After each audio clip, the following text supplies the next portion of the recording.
La cuisine sénégalaise est riche de recettes traditionnelles et nous pourrions passer des heures à découvrir toutes ces recettes.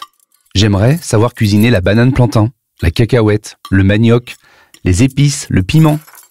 J'aimerais découvrir les secrets du thiéboudienne, du mafé, du poulet yassa ou encore du gombo. La cuisine sénégalaise est une cuisine vivante et moderne qui évolue sans cesse grâce à ses ambassadrices et ses ambassadeurs. Aujourd'hui, c'est Rokhaya Sako qui s'assoit à la table de saveurs.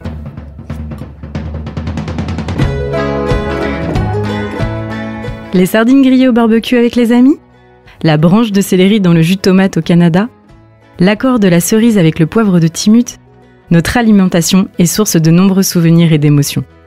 Plongez dans les souvenirs gustatifs des invités, des mots, des aliments, des plats et des émotions. Une émission pour vous donner envie de passer à table ou au fourneau.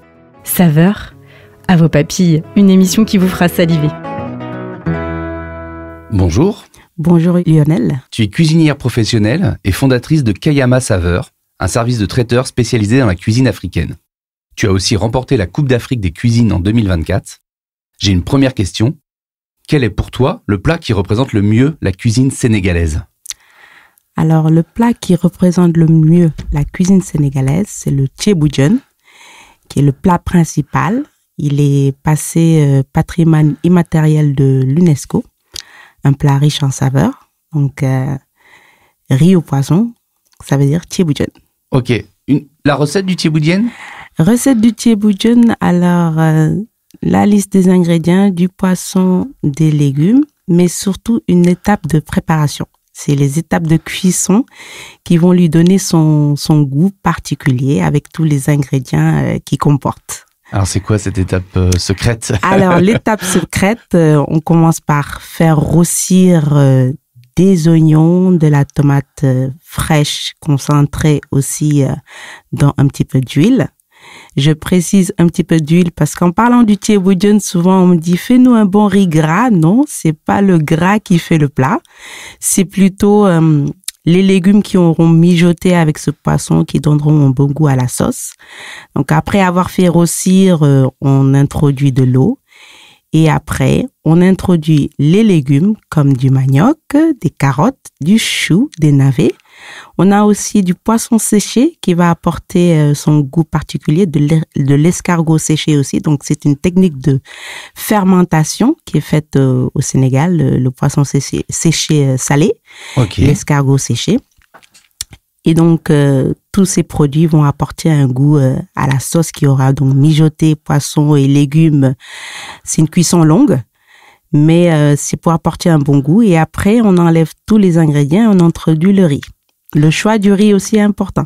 On a du riz cassé, on peut utiliser du riz de la vallée, qui est actuellement beaucoup consommé aussi au Sénégal. Il le faut, il faut consommer local. Et puis d'autres sortes de riz aussi. Et c'est pareil, il faut d'abord précuire le riz à la vapeur et après l'introduire dans la sauce et vérifier vraiment d'avoir une bonne cuisson du riz, une bonne tenue pour une bonne présentation. Alors, tu parlais de l'huile. Tu trouves que la cuisine sénégalaise souffre un peu de cette image d'une cuisine grasse ou riche en huile ? Oui, c'est vrai. C'est une appellation. Souvent, c'est peut-être fait par inadvertance. On appelle souvent nos riz gras, puisqu'il y a des personnes qui mettent peut-être un peu trop d'huile. Donc, moi, ma technique, c'est vraiment de réduire tout ce qui est riz, tout ce qui est sel. Pour des desserts, le sucre aussi. Je pense que c'est important aussi d'adapter les cuisines pour qu'elles soient saines. Il y a beaucoup de maladies actuellement, donc c'est important de pouvoir se faire plaisir en mangeant et en faisant attention parce que je pense que les gens n'aimeraient pas qu'on nous enlève nos cuisines traditionnelles sous prétexte qu'elles sont pas bonnes pour la santé. Donc on peut juste réajuster les ingrédients et puis il y a pas de raison que ça soit consommé à volonté. D'accord. Quelle huile on utilise au Sénégal ? Alors on a le tournesol, donc il y a l'huile de tournesol. Le meilleur, je pense que c'est l'huile d'arachide. Il est assez cher. Mais voilà, moi, j'utilise l'huile de tournesol, l'huile d'arachide aussi quand je peux. D'accord, très bien. Eh ben écoute, on va piocher un premier mot dans les boîtes devant toi. Je rappelle juste donc à nos auditeurs que les mots dans les boîtes sont en lien avec l'alimentation, la gastronomie ou les techniques de cuisine. Voilà. Donc je t'invite à piocher un premier mot dans la première boîte. Saveur, c'est ça? C'est ça, exactement. Saveur. Je mélange. Alors, le premier mot, poivre.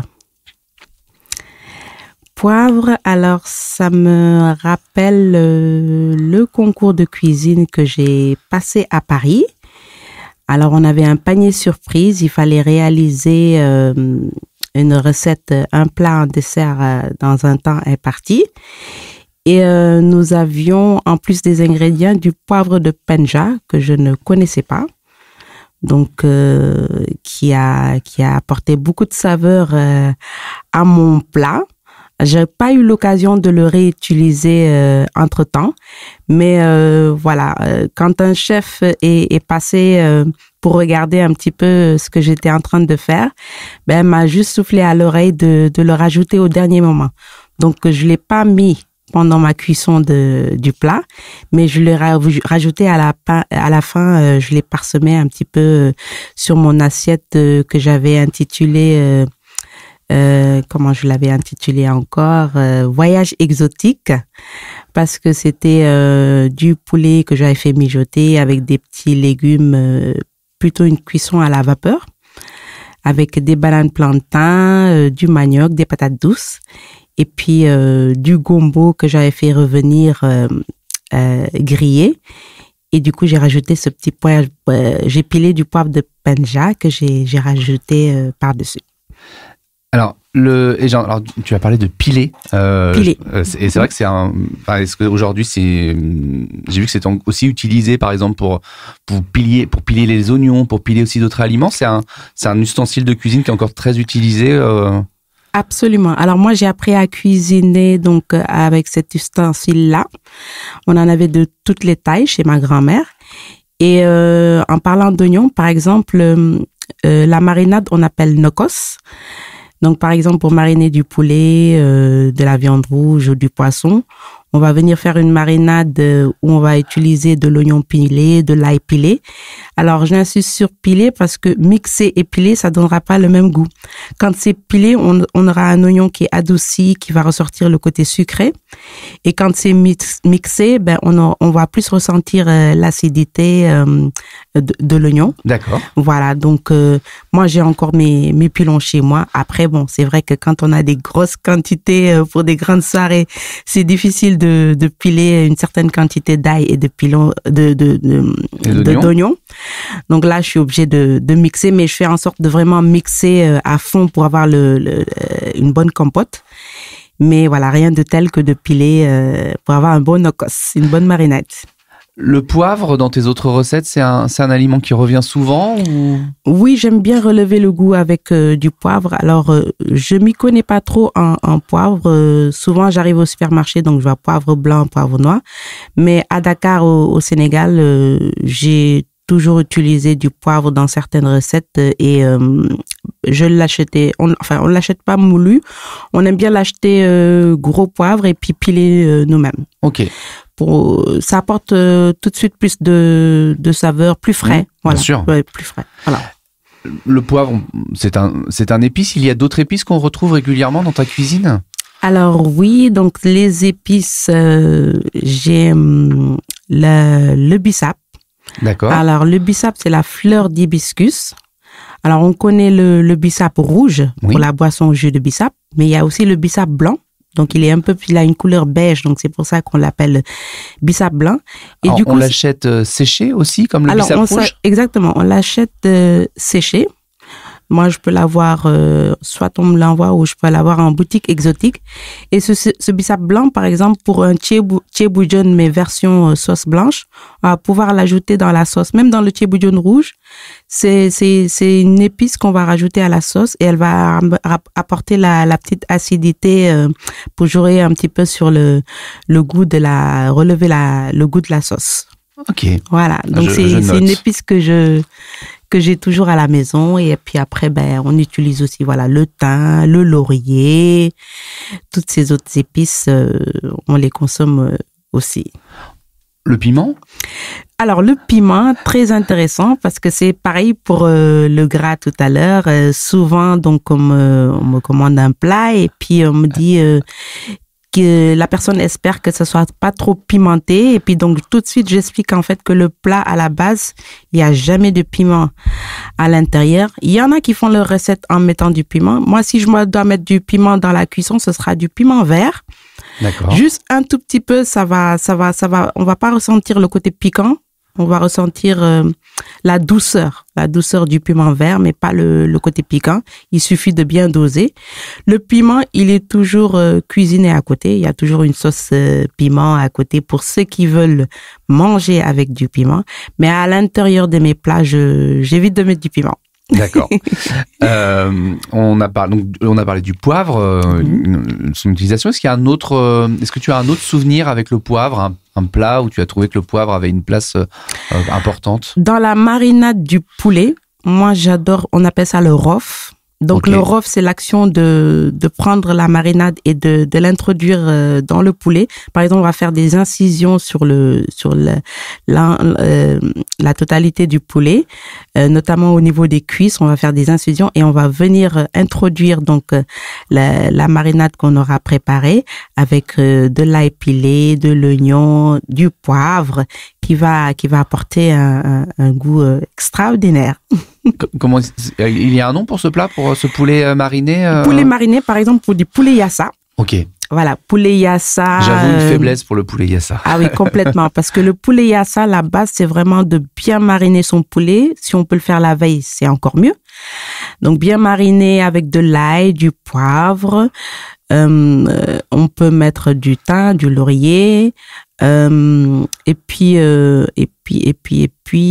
du citron. Du citron. Oui, voilà. Citron, je pensais au citron parce que c'est ce citron du coup qui fait qu'on l'appelle yassa en fait. C'est vraiment yassa poulet, c'est parce que c'est un yassa avec les oignons confits et avec du citron. Citron confit. Citron confit. Voilà. Citron frais. Citron en fait c'est oignon confit et dans la sauce on rajoute du jus de citron. Okay. Et on laisse mijoter le tout. L'oignon confit donc va apporter un petit sucré salé.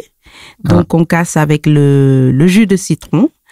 Et puis on introduit nos poulets qu'on aura donc marinés la veille et ensuite grillés. Alors griller, le meilleur c'est au feu de bois. D'accord. Griller au feu de bois ou au four. Et puis après introduit dans la sauce, on rajoute de la sauce, de l'eau. Et puis on laisse mijoter le tout à feu doux pour que voilà les oignons, le citron et le poulet, ils vont ressortir vraiment un goût spécial. Et c'est souvent accompagné avec du riz blanc. C'est ça le poulet yassa. Ok, j'ai faim. Je le note. Donc poulet yassa, le poivre, on est ok. Moi j'aurais voulu avoir aussi, est-ce qu'il y a des personnes qui t'ont inspiré dans ta cuisine et est-ce qu'il y a des personnes qui t'inspirent encore aujourd'hui?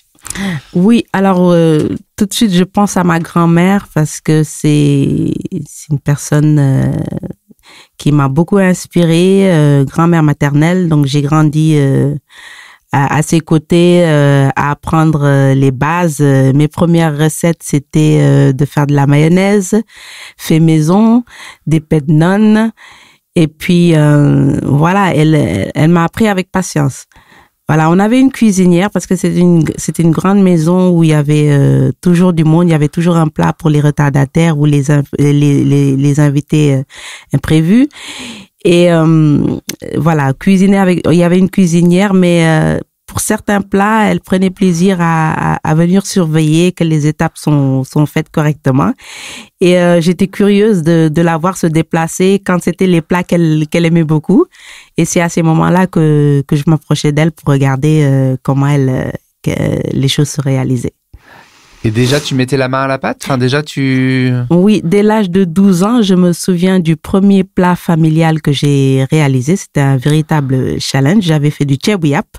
Donc, c'est du riz à la viande. D'accord. Voilà, il fallait que je cuisine pour une dizaine de personnes. Ok. Donc, beaucoup de pression, mais j'ai réussi. ça a plu et voilà, depuis ce jour, j'avoue que le fait d'avoir appris comme ça, de faire des plats en quantité, ben ça m'aide aujourd'hui si je dois vraiment faire des grandes soirées par rapport aux quantités pour qu'il y ait de la saveur. Pour des grosses quantités de riz, par exemple, oui, j'avoue que je suis contente d'avoir mis la main à la pâte très tôt. Quel est le plat qui te rappelle ta grand-mère? Alors, le plat qui me rappelle ma grand-mère, c'est le tcheremboum. Tcheremboum, c'est une sauce qui est faite avec la feuille de moringa, le mboum. Et on avait des voisins, enfin dans le quartier à Mermoz, on avait des voisins qui avaient cet arbre-là, qui avait du moringa. Et donc, avec une dame qui travaillait à la maison, on allait en cueillir. Je me souviens, je tenais la panière et puis elle montait. Je faisais office aussi d'échelle. Enfin, j'étais à côté à surveiller les arrières. Et donc, on cueillait ce moringa-là et qu'on rapportait à ma grand-mère et qu'on cuisinait. Donc, c'est une sauce à base de sauce de moringa, poudre d'arachide. Et puis, c'est cuisiné avec de la viande, avec du couscous de mil.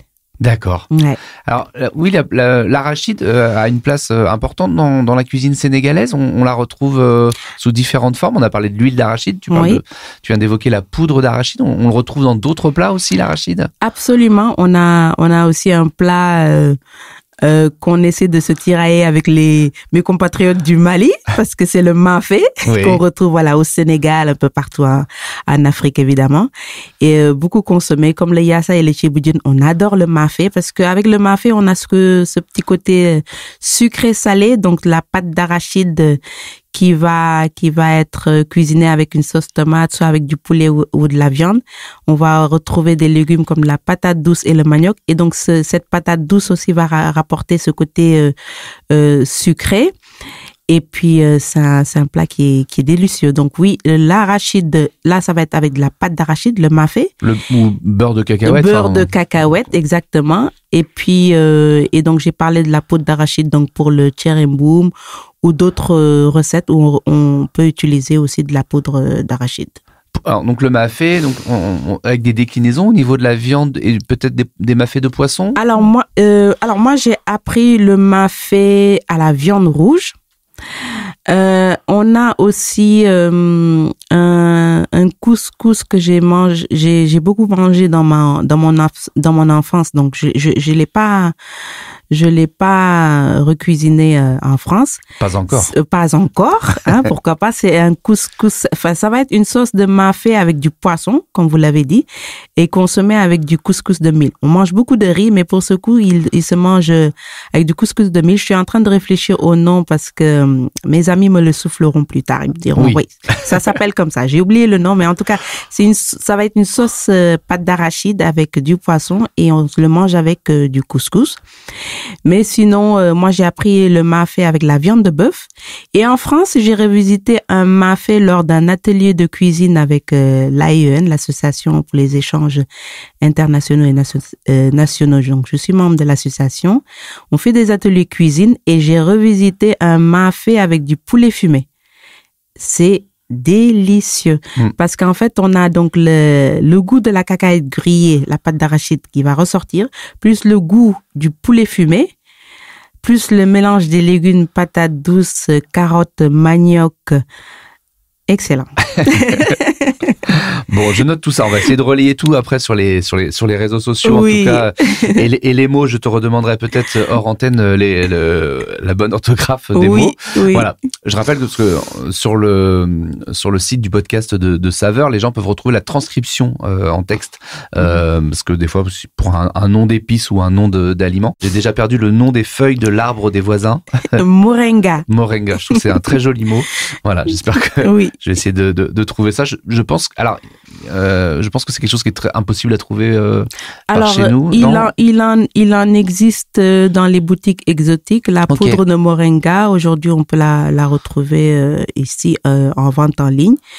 Et puis, là, dernièrement, au mois d'avril, j'étais au Sénégal. J'ai une tante qui habite le même quartier que chez ma maman. Elle m'avait préparé un gros sachet avec plein de feuilles de moringa et je les ai oubliées dans son salon. Je voulais faire ma recette dès mon arrivée. Oui. Mais elle m'a fait le plaisir de me préparer ce plat, coucou Tata Mounas, de me faire ce plat et de me l'envoyer chez ma maman. J'étais contente de regoûter au Tchirembo. Ouais, là, c'est vraiment une découverte. Ouais. Oui.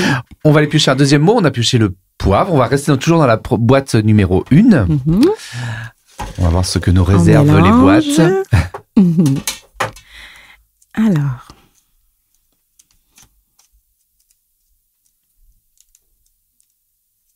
On a du raisin. Alors, qu'est-ce que je peux dire pour le raisin? J'adore le raisin blanc, raisin rouge.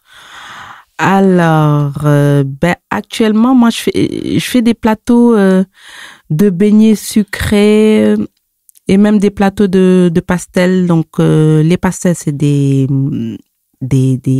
amuse-bouches sénégalais. On les appelle aussi panetas. Je pense qu'on les retrouve au Portugal ou en Amérique du Sud, du Nord. Oui. Voilà, c'est ça. Et c'est des petits chaussons farcis avec du poisson. On peut mettre des légumes et différentes saveurs. Et moi, j'aime bien les présenter de différentes manières, notamment en forme de bateau. Et comme ça, je mets différentes farces. Et quand je dresse ces plateaux, eh bien, j'aime bien utiliser des grappes de raisin pour décorer mes plateaux. Je trouve que ça fait joli, ça ramène des couleurs. J'aime bien mettre des tomates cerises, des grappes de raisin blanc, de raisin noir. Voilà. Et en plus j'aime bien les manger aussi. D'accord, et c'est important. C'est vrai qu'on a beaucoup parlé des plats, mais alors on n'a pas parlé forcément des entrées et aussi des desserts. Oui. Qu'est-ce qu'on mange comme dessert et quelle est toi peut-être ta recette de dessert préférée? Alors, mon dessert préféré sénégalais, c'est le tchakri. Alors, le tchakri, ça va être de la semoule de mil. D'accord. Alors, une semoule qui est réalisée avec de la farine de mil, une semoule moyenne ou voilà, fine, cuite à la vapeur. Et on va la parfumer avec de la muscade, un petit peu de sucre vanille. Et à côté, on va venir mélanger du fromage blanc. Quand on est ici en France, j'utilise du fromage blanc. Je peux aussi réaliser un lait caillé. Okay. Là, j'ai appris la technique de lait caillé chez ma grand-mère. Alors comment on fait un lait caillé? Alors, lait caillé, on fait bouillir de l'eau chaude. D'accord. Alors, on prend une poudre de lait. D'accord. Qu'on mélange avec un petit peu d'eau chaude. On rajoute un pot de yaourt. Donc, le pot de yaourt la marque qu'on aura choisi. On le mélange au fouet, donc avec ce lait en poudre et cette eau chaude. Et on le verse dans un gros bocal qu'on va venir fermer hermétiquement et qu'on va protéger attaché avec un tissu. Et le lendemain, on va pouvoir avoir du lait caillé fait maison. D'accord. Voilà. Comment dire, les levures qui sont présentes dans le yaourt vont venir fermenter un peu toute cette préparation. Exactement. Ouais. Ça, je l'ai appris chez ma grand-mère. Okay. Donc, pour des grandes quantités, je peux réaliser ça. Et avec justement, lors d'événements familiaux, cérémonies familiales comme les baptêmes, les mariages ou les fêtes religieuses comme l'Aïd el-Fitr ou l'Aïd el-Kabir, eh bien, on mange souvent ce dessert le matin. D'accord. Voilà, donc quand on aura fini cette préparation de yaourt, on peut rajouter du lait concentré non sucré, de la fleur d'orange, du sucre vanille, de la muscade, et on va venir rajouter cette semoule de mil cuite vapeur. On mélange le tout et c'est ce qui donne le mot tchakri. Et c'est un dessert délicieux. Ah, j'imagine. J'ai déjà dans le nez les notes de la fleur d'oranger. Exactement, de la muscade, c'est superbe. Et voilà, c'est très prisé en dessert. Aussi, j'ai revisité avec le fruit du baobab une panna cotta. Ok. Le fruit du baobab. Le fruit du baobab. Alors, le grand arbre, le baobab, ouais. Il a ses fruits qui tombent. C'est des grosses coques qui vont ressembler aux coques de cacao. D'accord. Et quand on le casse et qu'on l'ouvre, on retrouve des fruits à l'intérieur qui sont blancs. Avec cette poudre, avec ce fruit blanc, on peut récupérer ce fruit et tremper dans l'eau. On peut faire une boisson avec qui s'appelle le jus de bouille. Donc, nous, fruits du baobab, on l'appelle bouille. D'accord. En wolof, en sénégalais. Et on peut faire donc une boisson, le jus de bouille. Et industriellement, ils ont réussi à faire une poudre avec. Et donc, avec cette poudre, moi, j'ai réalisé une panna cotta, donc crème de bouille. Et j'ai fait un coulis de bissap que je peux mettre sur ma crème. Donc, voilà. Bissap rouge. Bissap rouge, fleur d'hibiscus. Donc, je réalise mon coulis que je viens verser sur ma crème de bouille. Très bien. Bon, bah, alors là, j'ai une liste de choses à goûter qui s'allonge au fil de l'émission. Oui. C'est très intéressant. Merci. On a ces recettes, on a ces desserts. Je fais un parallèle avec la France. On a un repas du dimanche qui est un petit peu sacré et on a c'est souvent un peu un repas familial et tout ça, avec des traditions. Hein. Alors souvent, on a le poulet du dimanche, on a l'agneau du dimanche. On a des plats comme ça, un petit peu emblématiques qu'on retrouve le dimanche midi. Dimanche midi, oui. Alors, chez ma grand-mère, j'ai des souvenirs de 2 plats qui revenaient souvent le dimanche. C'était soit le poulet yassa dont j'ai déjà parlé tout à l'heure, ou la sauce gombo, qu'on appelle nous soupe kanja. Alors, le gombo est un légume. Oui. On en trouve un petit peu par chez nous, mais c'est vrai que c'est pas non plus quelque chose de très courant. Ouais. Exact. Mais donc, c'est plutôt vert. Oui. Tu m'arrêtes si je dis des bêtises. Oui. Ça fait, allez, on va dire 10-15 cm de longueur, oui. À peu près, voilà. Et c'est quelque chose qui va être quand même un petit peu, qui va amener beaucoup d'épaisseur dans la cuisson. Enfin, peut-être pas gélatineux, mais ça apporte quand même une certaine épaisseur dans la cuisine, oui. Absolument. Alors, le gombo, c'est exactement un légume vert et qui va apporter un côté épaississant, voire des fois un petit peu gluant, voilà. Et il se consomme de différentes manières. Moi, par exemple, lors du concours de cuisine à Paris, j'ai la chef Ingrid qui m'a dit qui m'a proposé d'essayer de réfléchir à comment je peux le cuisiner autre que dans une sauce, parce que c'est sûr que tout de suite l'idée qu'on va avoir, c'est qu'on a apprise, nous en tout cas, c'est de le mettre dans une sauce, mais c'est après que j'ai compris en fait qu'on pouvait la faire griller ou la manger, apparemment on peut aussi la manger en salade de crudité. Voilà. Tout ça, je l'ai appris après.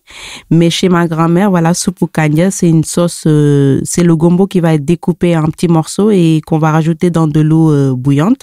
Et à feu doux, on va la laisser cuire et on va commencer à remarquer qu'elle a son aspect gluant, donc qui commence à se former. Et voilà, on rajoute du poisson, on rajoute des crevettes, on peut rajouter des fruits de mer. Alors moi, j'aime bien la version soupe kanja, vraiment fruits de mer. Après, on peut la faire avec de la viande, voilà, mais on peut faire aussi le mélange des deux. Il y en a qui rajoutent poisson et viande en même temps. Alors moi, j'adore la version fruits de mer, poisson, fruits de mer, et avec un petit peu l'huile de palme aussi. D'accord. Voilà. Un goût du gombo, comment on définirait le goût du gombo? Alors le gombo, il a son goût particulier, goût assez neutre. Je sais pas comment le définir. Ce sera plus l'aspect de la sauce. Voilà, c'est ça. Le texture, goût. Voilà, c'est l'aspect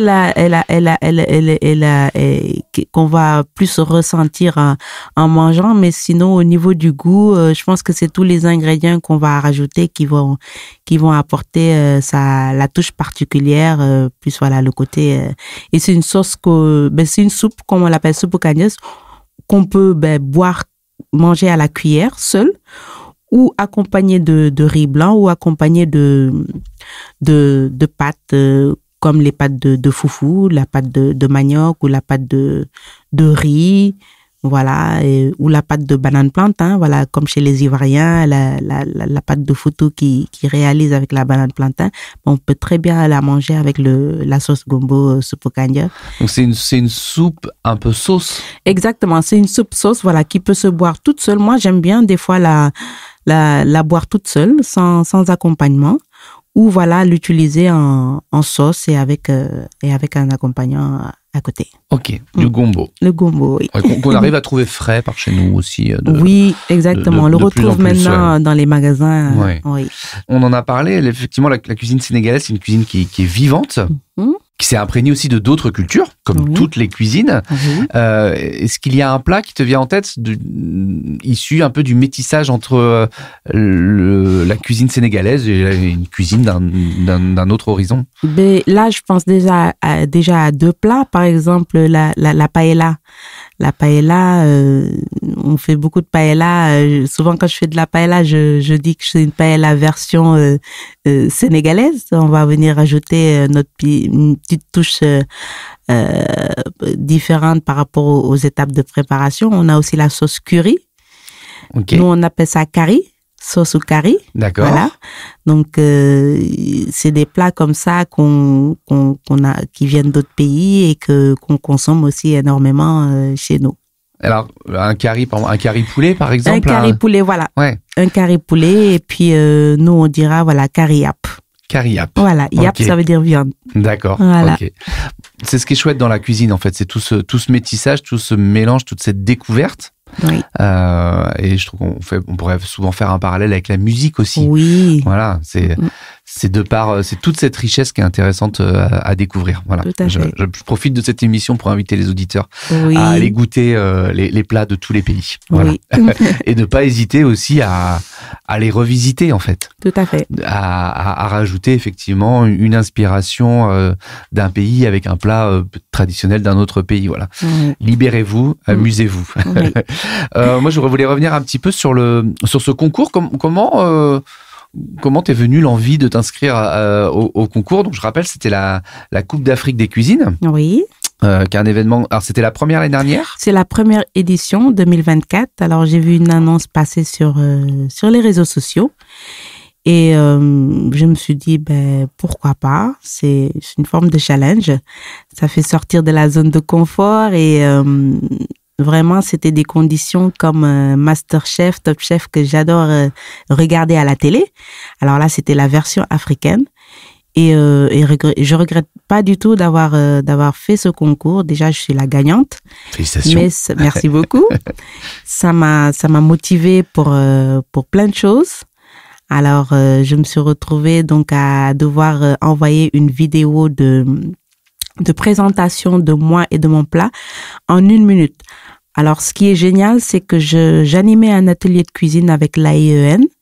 J'étais avec 12 participants, 12 ou 13, et j'ai profité de cet atelier de cuisine pour faire enregistrer donc par les participants. Je leur ai demandé, j'ai attendu la fin de l'atelier et je leur ai demandé gentiment s'ils pouvaient me filmer, parce que je dois envoyer une vidéo pour un concours. Donc, ils étaient tous émerveillés, contents pour moi. Et alors, je me suis retrouvée comme au cinéma à devoir faire plusieurs prises. Ok. Parce qu'à chaque fois, c'était que des secondes. Et voilà, en 1 minute, j'ai pu faire ma vidéo. J'ai envoyé, c'était la vidéo pour être sélectionnée. Ils m'ont envoyé un mail pour me dire que j'étais retenue. Et après, il fallait se déplacer à Paris pour aller faire le concours. Et après, la deuxième fois pour aller récupérer le prix. Et donc, j'ai rencontré des chefs cuisiniers. J'ai gagné le premier prix qui est un accompagnement sur la pâtisserie et la cuisine sans gluten avec les farines locales africaines, avec la chef Nathalie Brigongoum, qui est une formatrice, mais aussi une mentor que j'apprécie beaucoup. Ce week-end dernier, j'étais avec elle pour faire une formation sur les pastels avec différentes farines, justement. Et voilà, j'ai rencontré pas mal de monde, pas mal de chefs. J'ai eu d'autres cadeaux et ça fait évoluer, ça fait se performer et ça donne envie d'aller plus loin dans le domaine de la cuisine. Un joli tremplin. Exactement. donc tu citais une chef, mais est-ce qu'il y a d'autres chefs, d'autres ambassadeurs, ambassadrices de la cuisine sénégalaise pour nos auditeurs qui souhaitent découvrir, je sais pas, des chefs à suivre sur les réseaux? Sur les réseaux, il y en a énormément. Moi, j'adore ce que fait Ice to Cuisine. Donc, elle est sur les réseaux sociaux, elle est sur Instagram. Elle fait partie des pionnières qui font découvrir la cuisine sénégalaise. Elle a fait des livres de cuisine et elle les présente de manière tellement jolie et agréable que ça donne envie d'aller découvrir la cuisine sénégalaise. Donc oui, il y en a beaucoup. Bon, j'essaierai de relayer son compte sur le compte de Saveur. Le temps file, on va piocher un premier mot dans la deuxième boîte. Oui. Donc je rappelle, on a eu le poivre, on a eu le raisin dans la première boîte et dans la troisième boîte, nous sommes avec Rokhaya Sako. Pot-au-feu. Oui, pot-au-feu, ça me parle. Plus dans la cuisine traditionnelle française. Oui. Est-ce que le pot-au-feu est un plat qui s'exporte? Absolument. Alors au Sénégal, on fait du pot-au-feu et on a un plat je pourrais le dire que c'est peut-être un jumeau du pot-au-feu. On appelle ça le rougne. Alors c'est aussi une sorte de soupe comme ça avec des pieds de veau ou pieds de bœuf avec de la viande de bœuf aussi, plus des légumes qu'on cuisine souvent lors des fêtes traditionnelles comme le mariage, le lendemain de mariage, quand les gens sont vraiment fatigués et qu'on est là pour ranger, ce sera cette soupe qu'on va venir manger l'après-midi et qui va détendre tout le monde et qui va requinquer.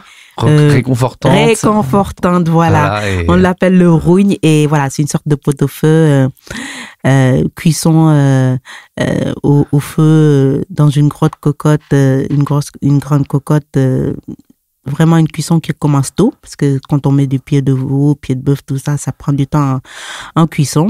Et puis avec les légumes pour que toutes les saveurs ressortent. Qu'est-ce qu'on met comme légumes dans le rougne?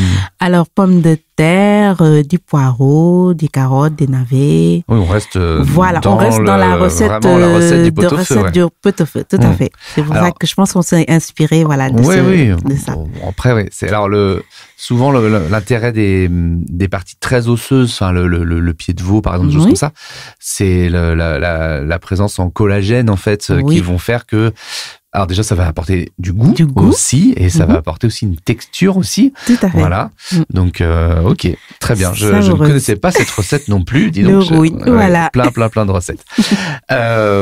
Écoute, merci pour tous ces mots qu'on a piochés. Il y a une dernière question que je pose à tous mes invités.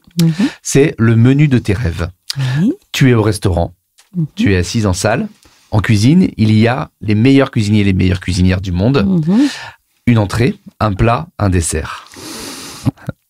Une entrée de mes rêves, du saumon. J'adore le saumon. Okay. Quelque chose avec du saumon. Après, du saumon. Du saumon. Fumé, en tranche. Saumon fumé ou en tranche. J'adore une entrée où il y a du saumon. Donc, l'avocat, crevette, saumon. Moi, j'ai une petite entrée que je fais avec du saumon ou des crevettes. La salade dakaroise, je joue avec la mangue, l'avocat et puis le petit côté sucré salé. Et puis, je rajoute soit du saumon ou plus des pomelos ou des crevettes. Pomelos, plutôt pamplemousse. Pamplemousse, c'est ça. On est dans les agrumes. Oui, c'est ça. Ok, je vois bien les accords, le sucré-salé, acide gras. Voilà, c'est ça. Ouais, on est beaucoup sur cet accord un peu d'opposition, de contradiction, qui marche très très bien. Oui. Ok, pour l'entrée, le plat. Oui. Le plat du poisson. Okay. Quelque chose avec du poisson. J'adore le poisson. Alors, poisson grillé ou... Voilà. Un plat avec du poisson. D'accord. Un poisson en particulier J'aime bien la dorade, le tchof. Chez nous, on a le tchof, je pense qu'on l'appelle mérou. D'accord. Mérou, voilà, le tchof, mérou. Voilà, un gros poisson bien mariné, bien grillé avec ses légumes. Alors, quel est l'accompagnement du Du poisson grillé. Du poisson grillé. Alors, j'aime bien les bananes plantains. Okay. Moi, autant mes compatriotes ivoiriens, ils adorent mon tchèp. Ben, moi, j'adore leur attiéké qui est passé patrimoine aussi immatériel de l'UNESCO. Alors, la recette de l'attiéké? Attiéké, c'est du manioc fermenté et qui est transformé en semoule. D'accord. Hein, je pense que c'est ça. Hein. Donc, j'adore l'attiéké. Okay. J'adore leur plat de attiéké, banane plantain, sauce moyo, cette sauce un peu crue, oignons assaisonnés avec des concombres, des petites tomates en tranches, voilà, marinées, quelque chose de cru. Voilà, ils font une sauce tomate aussi à côté et c'est délicieux. C'est délicieux, attiéké. Et la banane plantain, c'est ça qu'on en parle. Donc, c'est comment on cuisine la banane plantain? Alors, la banane plantain, lors du concours, je suis tombée sur ce fruit et légume parce que j'ai fait un atelier avec des enfants ici dans un centre de loisirs et puis beaucoup m'ont dit banane. Donc, ils connaissaient pas la banane plantain. Qui est différente du voilà, fruit que l'on a leur ai dit, expliqué que voilà, elle était plus grosse que la banane la sucrée, l'autre, enfin les deux sont sucrés, mais c'est un fruit légume.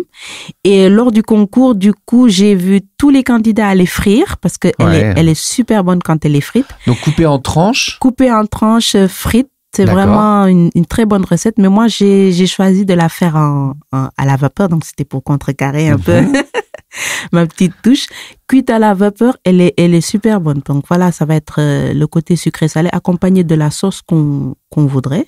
Alors après, on a plutôt une fois cuit à la vapeur, ça, donc on la met en purée, non? On la laisse comme ça? Non, elle va vraiment se garder en morceaux, en tenue. Donc d'où le choix important de bien choisir sa banane. Il faut pas que ça soit trop mûr, mais pas trop verte non plus. Il faut que ça soit entre les deux. Une cuisson vapeur ou vraiment frite. Et aujourd'hui, avec les chefs africains, on arrive à avoir des burgers de banane plantain, du pain avec de la farine de banane plantain, des beignets banane plantain. Il y a plein de choses qui sont des frites de banane plantain. Il y a plein de choses qui sont réalisées avec la banane plantain. Très bien, ça se décline à tous les plats. Exact. Et un dessert. Un dessert, ce sera mon dessert, voilà, que je partagerai peut-être avec un chef. C'est la crème de bouillie coulis de bissap, la panna cotta revisitée avec la poudre de bouillie, donc le fruit du baobab. Et puis on va venir mettre un coulis de fleurs d'hibiscus de bissap. Alors, comment tu réalises ce coulis? Je suis un peu intrigué là, sur ce coulis de bissap. Le coulis, je vois tout à fait la couleur et je vois les notes, pour l'épaissir, je vais ajouter du agar-agar. D'accord. Voilà, okay. Je vais ajouter. Donc tu fais ton bissap, voilà, tu laisses infuser tes feuilles. Exactement. J'ajoute mes petits secrets. Oui, je sens bien qu'il y a des petits secrets qu'on n'aura pas. Et après, voilà, je la laisse s'épaissir et puis je la mets sur la crème. D'accord. Oui. Ok, mais ce petit coulis de bissap m'intrigue énormément. Oui, il est très bon. Alors, bon, j'imagine que les auditeurs se demandent, mais où est-ce qu'on peut goûter tes plats et tes recettes? Donc, tu as parlé des ateliers de l'AEIN. Exactement. Donc, on aura prochainement. Là, c'est pour les auditeurs qui sont à La Roche-sur-Yon. Voilà, pour qui j'invite à me suivre sur les réseaux sociaux, Kayama Saveur 81 Instagram, Kayama Saveur tout en majuscule sur Facebook. Alors, d'où vient ce mot Kayama? Alors, Kaya, c'est la terminaison de mon prénom, Rokaya. Et Ma, c'est un clin d'œil à ma maman. Donc, Ma de maman. D'accord. Et ce qui fait Kayama. Très bien. Et puis, donc, j'ai appelé Kayama Saveur mon concept. Et puis, c'est un plaisir de faire découvrir les spécialités sénégalaises. Donc, suivez-moi sur les réseaux sociaux. Je suis aussi sur LinkedIn au nom de Rokaya Sako. Et vous aurez toutes les infos à venir. Voilà, c'est ça. Sur Internet pour que les gens puissent te suivre. C'est ça. Et voilà, donc on peut te retrouver. Alors, et tu participes aussi à des événements en cuisine pour des associations locales? Dernièrement, j'ai fait une soirée avec l'association des Africains de la Vendée. Une soirée très réussie et il y avait la présence de Monsieur le maire, de Madame Bellamy et d'autres élus. Et c'était également un véritable challenge. Il y avait du monde, on était presque 300 personnes et il a fallu faire des grosses quantités de riz. J'ai fait un thieb au ganard, donc du riz au poulet. Et ce fut très apprécié. Donc un Tibouguenard pour 300 personnes. Exactement. Ok, bravo. Avec l'AEN aussi, on fait des actions sociales pour le Sénégal. Donc j'avais fait aussi une vente de plats à emporter. Voilà, au mois de décembre. Et pareil, on a eu beaucoup de participants. Très bien. Donc là, j'ai des prochaines informations. Suivez-moi sur les réseaux. On peut pas tout dire aujourd'hui, voilà, mais voilà. Il y a des surprises à venir. Peut dire, c'est suivez Kayama Saveur 81 sur Instagram et on te retrouve effectivement aussi sur Facebook et on te retrouve Rokhaya Sako sur LinkedIn et je vais essayer de mettre tous les liens sur la page de Saveur. Je te remercie. J'ai plein de recettes, j'ai envie de goûter plein de plats, j'ai envie de découvrir tous les secrets de la cuisine sénégalaise. Je vais te suivre, mais je te suis déjà sur Instagram. Avec plaisir.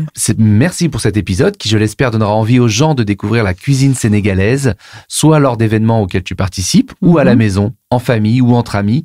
Pour ceux qui souhaitent te suivre, je le rappelle, ils peuvent s'abonner à ton compte Insta, Kayama Saveur 81. Merci Rokhaya. Merci Lionel. Je remercie également toutes les personnes qui m'ont aidé à réaliser cette émission. Vous pouvez suivre les aventures de Saveur sur les réseaux sociaux. On se donne rendez-vous dans un mois et d'ici là, je vous invite à vous plonger dans les épisodes précédents de Saveur. Si vous souhaitez soutenir ce programme, vous pouvez laisser un commentaire sur les plateformes de podcast et mettre 5 étoiles. Je vous souhaite un bon appétit, de bons repas et de jolis plats. À bientôt.